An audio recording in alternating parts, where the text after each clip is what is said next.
अल्हम्दुलिल्लाहि रब्बिल आलमीन वस्सलातु वस्सलामु अला सय्यिदिल मुरसलीन वल्हम्दुलिल्लाहि रब्बिल आलमीन अम्मा बादु फ़अऊज़ु बिल्लाहि मिनश शैतानिर रजीम बिस्मिल्लाहिर रहमानिर रहीम। तमाम नाज़रीन को मेरी तरफ़ से अस्सलामु अलैकुम। मैं आपका मेज़बान मोहम्मद सलमान दी नॉलेज एज की तरफ से आपकी खिदमत में एक नई वीडियो लेकर हाज़िर हुआ हूँ। इस वीडियो में हम गुस्ल के फ़राइज़ के मतलब डिस्कस करेंगे कि गुस्ल के फ़राइज़ कितने हैं और इनको कैसे अदा करना चाहिए।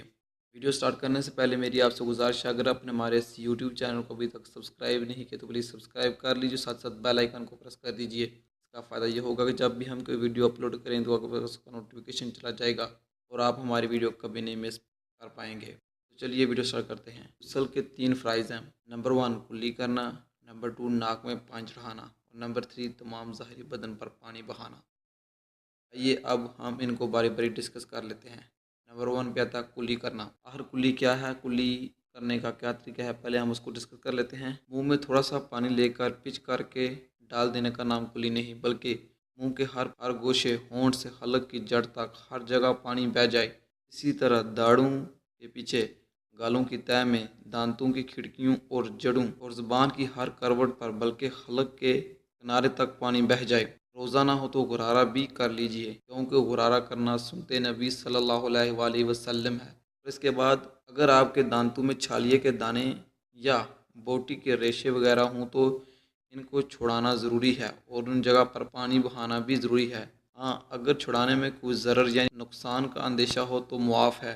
गुस्ल से कबल दांतों में रेशे वगैरह महसूस ना हुए हों और आपने नमाज भी अदा कर ली तो वो आपकी नमाज हो गई, लेकिन बाद में महसूस हुआ तो पहले आप इनको बाहर निकालें और उन जगह पर पानी बहाना भी फ़र्ज़ है। जो हिलता हुआ दांत मसाले से जमाया गया या तार से बांधा गया और या मसाले के नीचे पानी ना पहुंचाता हो तो माफ़ है। बाज़ लोग ये बहाने बनाते हैं कि हमारे दांतों में तार है, हमारे दांत मसाले से हैं, वो पानी नहीं पहुंचता, हमारा गुस्ल नहीं होता, हमारा वज़ू नहीं होता, हमारी नमाज नहीं होती। तो वो लोग जान लें कि इस सूरत में आपको मुआफ़ है, नमाज मुआफ़ नहीं। लेकिन आप जानते हैं कि वज़ू में 3 कुल्लियाँ होती हैं जबकि गुस्ल में एक ही कुल्ली है। गुस्ल में जो कुल्ली है वो फ़र्ज़ है, जबकि जो वज़ू में कुल्लियाँ 3 हैं वो सुन्नत हैं। अगर गुस्ल में एक कुल्ली ना की जाए तो गुस्ल नहीं होगा।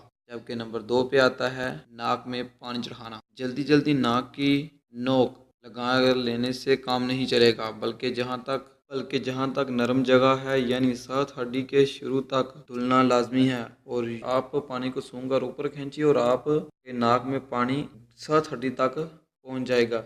ये ख्याल रखिए कि बाल बराबर भी जगह डुलने से ना रह जाए, वरना गुस्ल ना होगा।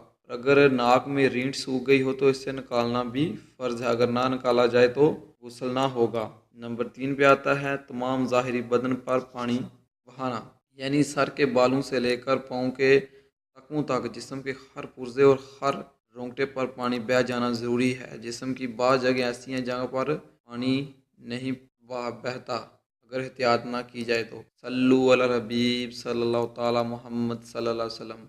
मुझे उम्मीद है आपको ये वीडियो पसंद आई होगी। अगर आपको ये वीडियो पसंद आई है फिर लाइक कीजिए और शेयर कीजिए और साथ साथ अपने दोस्तों के साथ शेयर कीजिए व्हाट्सएप, ट्विटर, फेसबुक, इंस्टाग्राम पर। Thank you for watching and see you next video.